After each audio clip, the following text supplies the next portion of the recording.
is Joelle from Nevertheless She Budgeted, and today I'm going to be doing my monthly check-in. I guess it's really not a monthly check-in, it's my monthly plan with me. So I'm going to be going off of my whole month, what I planned to pay off for debt and all of that, and I will be using my monthly budget sheet here. I don't have these for sale or anything. These are just Word documents that I've made. And so yeah, so I'm just gonna go off of this, and I'm going to also use my EveryDollar budget. This is the app that I use to track all of my transactions and everything like that when I'm on the go. And yeah, so this should be hopefully super quick and easy since I've already got it all planned out. But yeah, so let's get started. Okay, so here I am in my December for EveryDollar, and I'm just gonna go ahead and open up and start a new one for January. Now, I was gonna do a reconciliation for December, but I actually don't think I'm going to anymore. And I also don't think I'm gonna be doing weekly check-ins anymore. So for the new year, I'm probably not gonna be doing those types of videos. You might see a weekly check-in here and there, but I probably won't be doing them at all. And again, the same thing with my reconciliations for the month. It just isn't working the way that I wanted it to, I guess, and I don't really understand why. So I'm just not going to do them. I do track my money pretty well, so I don't feel like I'm necessarily overspending or anything. It's not necessarily that an issue with that I'm not. It's not something that I need the weekly check-ins for because of, you know, I don't know where my money is going, if that makes sense. I'm very on top of how much I have left between paychecks and all of that, so I don't think that I really need the weekly check-ins. So I'm not gonna be doing those. And then the same thing with the monthly check-ins or the monthly reconciliations.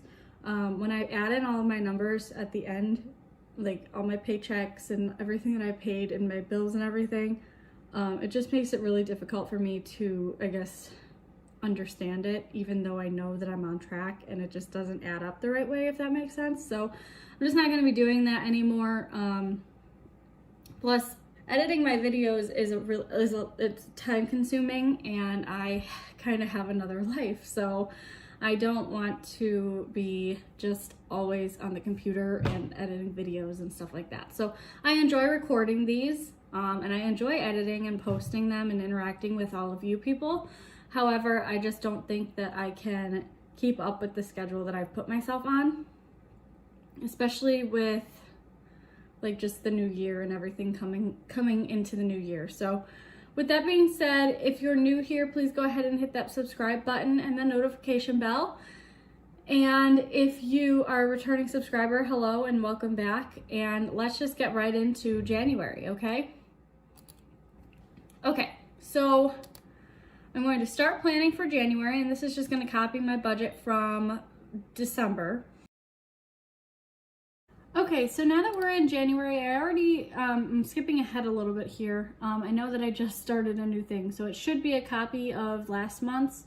However, I had some technical issues, so I already started filling this out. But anyways, so for paycheck number one, it was $1,971.80. I don't know why this change here keeps changing. It was 82 last month and then 84 the month before, so I don't know why it keeps changing and like evening out. It just doesn't make sense.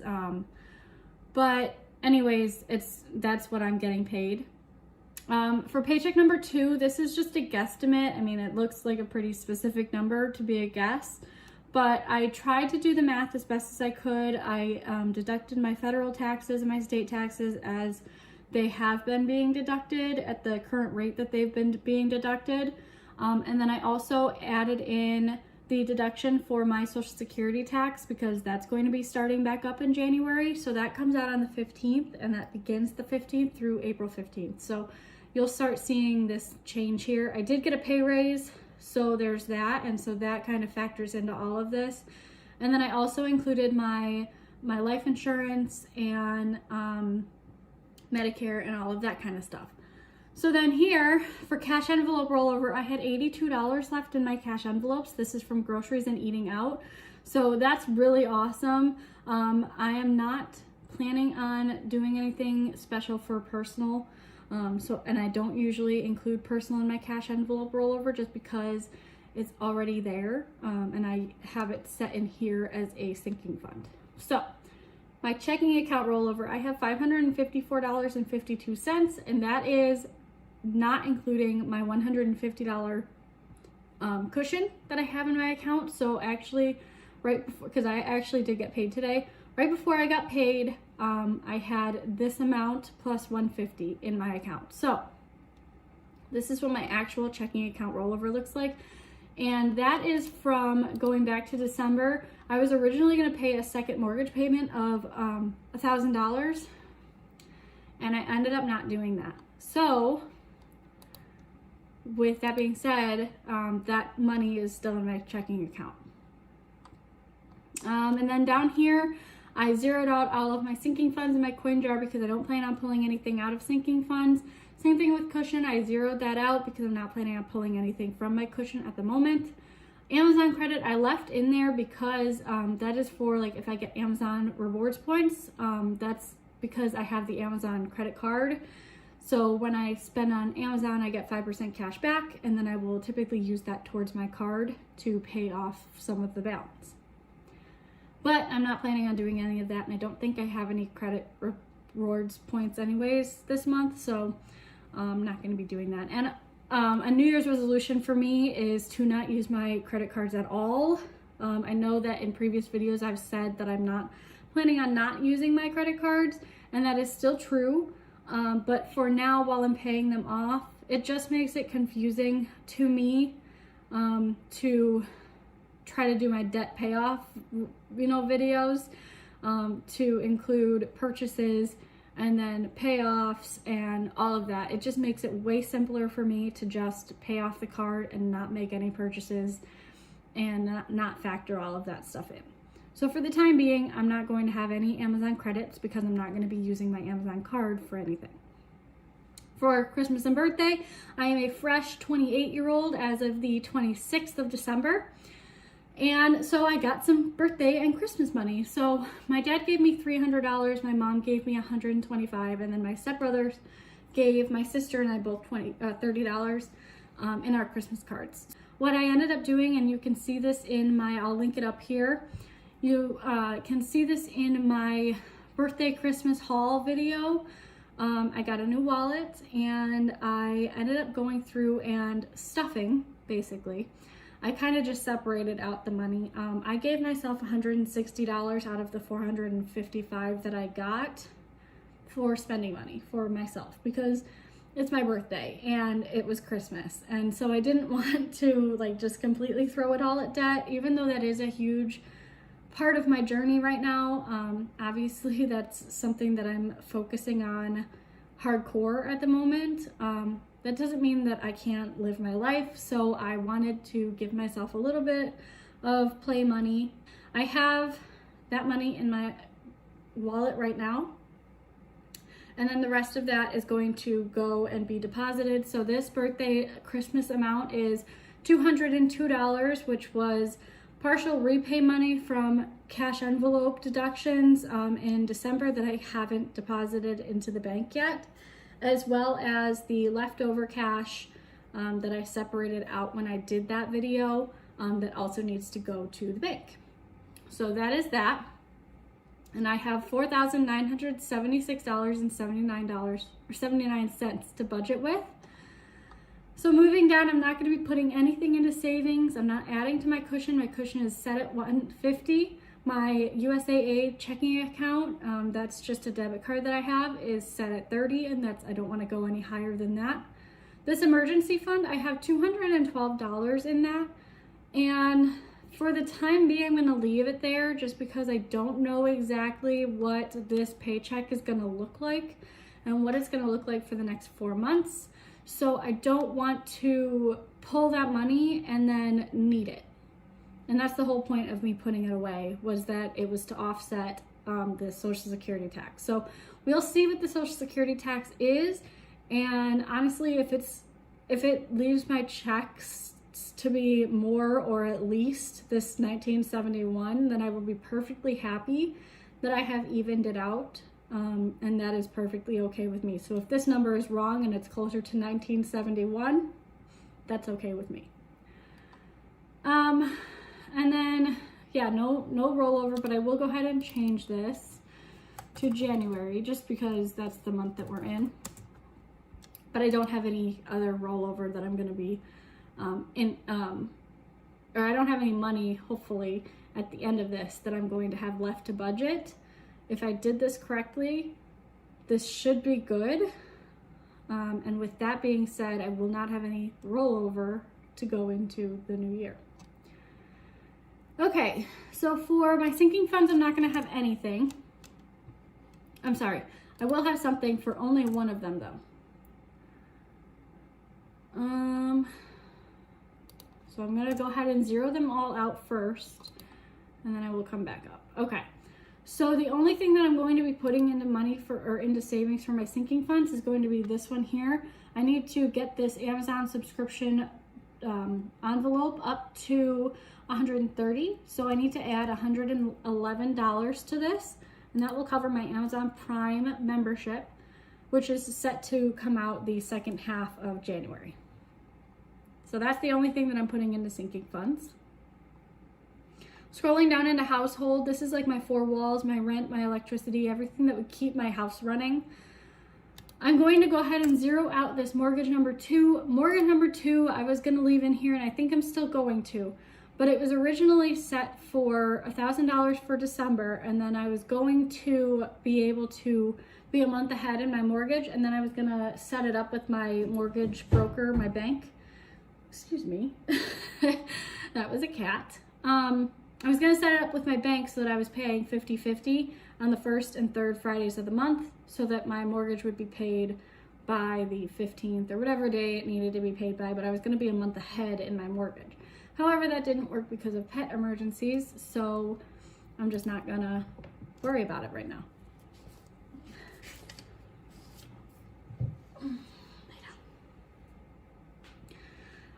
For my utilities here, so electric, I'm gonna just round to 100.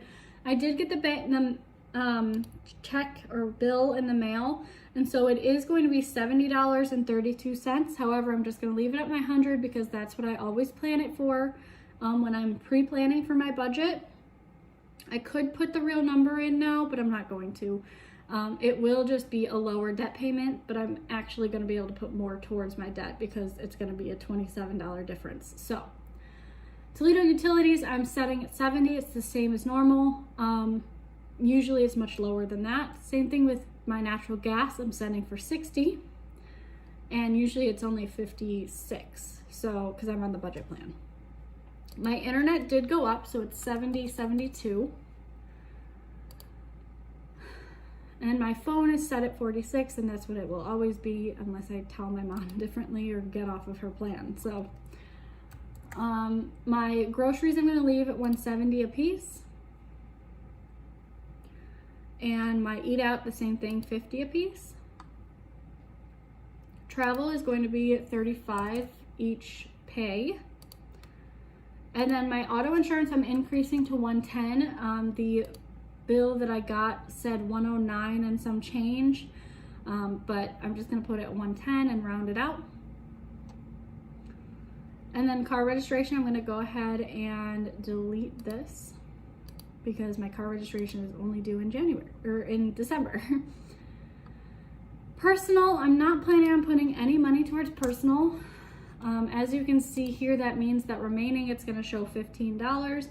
What I'm gonna do is actually, I'm not putting the 30 that I normally put. I'm gonna put 125 because I spent $35 already of my 160. So 160 minus 35 leaves me with $125. So that's what I'm adding to that envelope. And yeah, so that is leaving me with 140, and that is what's in that envelope. Unbudgeted, I'm leaving at 0. Car deductible, I've already paid, so I'm going to go ahead and clear that out. Cats, I'm gonna put 0. I do have a $250 deductible if I want to start using my pet insurance. So I could include that here, but I'm not going to. If I need to take her to the vet again, which I think is inevitable, I will. And I will just use my cushion / emergency fund to take care of that. And I will just replenish it next month, because right now, you know, paying off debt is the duty. So, and she'll get her care no matter what. So, but I am going to leave cats in there. And as you saw, I just deleted US Postal Service. None of my lifestyle bills are changing. These are just my fun bills that I have. My gym, my massages, and TV subscriptions and music and stuff like that.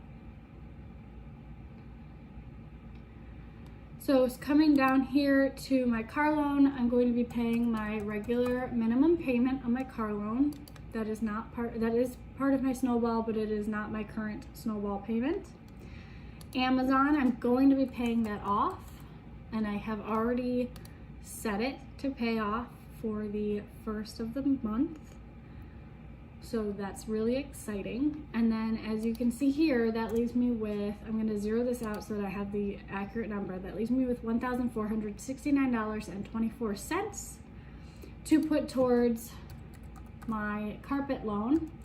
And as you can see over here, my balance is $1,745 minus $1,469.24. And that's going to leave me with $276.56 left on that bill. However, like I said earlier, so that is an EveryDollar budget. That's a zero-based budget. But like I said earlier, these bills here are going to be different. So this one's going to be at least $30 less. I can assume that this one's going to be probably between $5 and $25 less. And then my natural gas bill is at least going to be $4 less.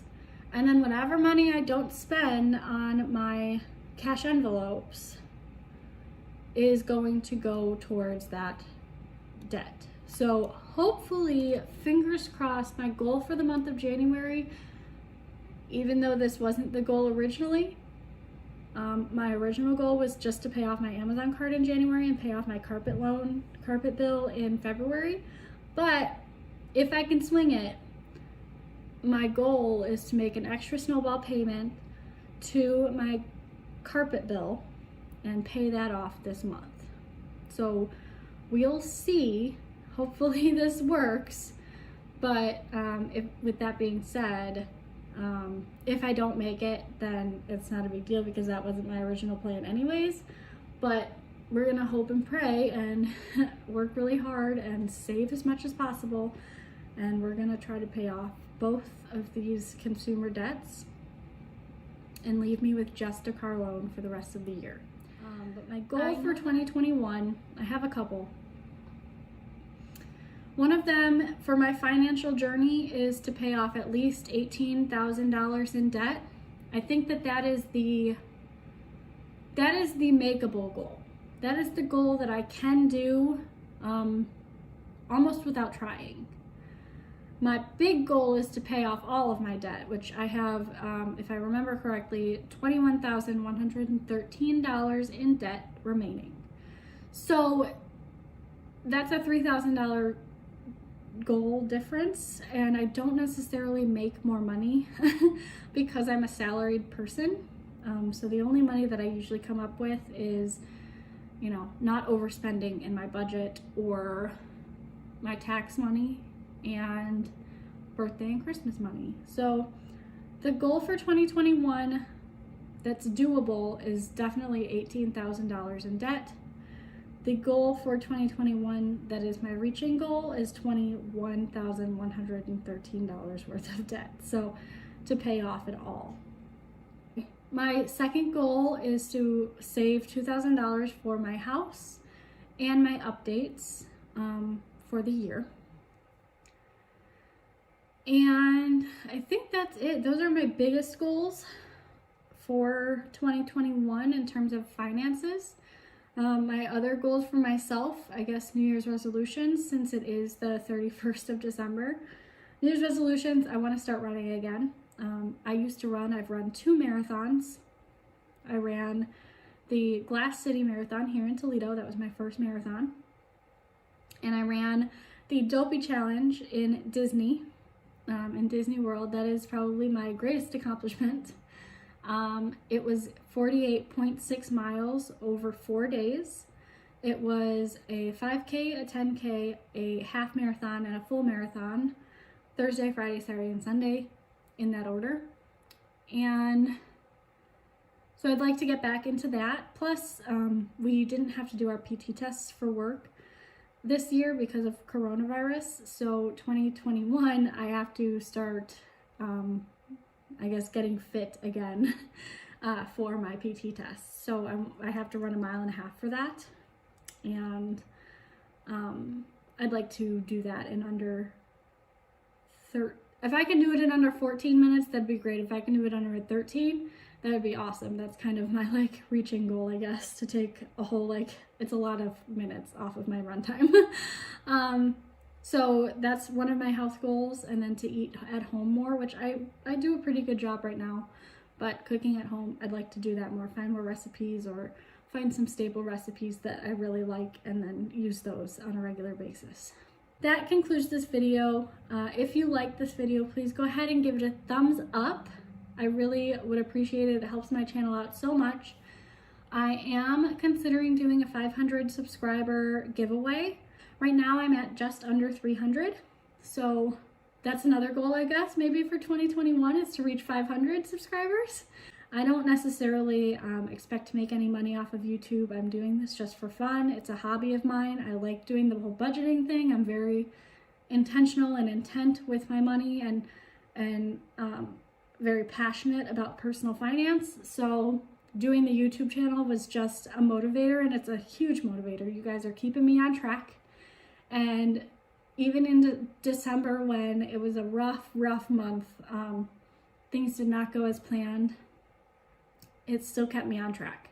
So I want to say thank you to all of my subscribers for everything that you've given me in 2020. And let's go into 2021 together and hopefully come out debt-free. Hopefully come out just with lower debt in general. And stay on track. So that's the end of this video. I really appreciate you guys. Thank you so much. Bye.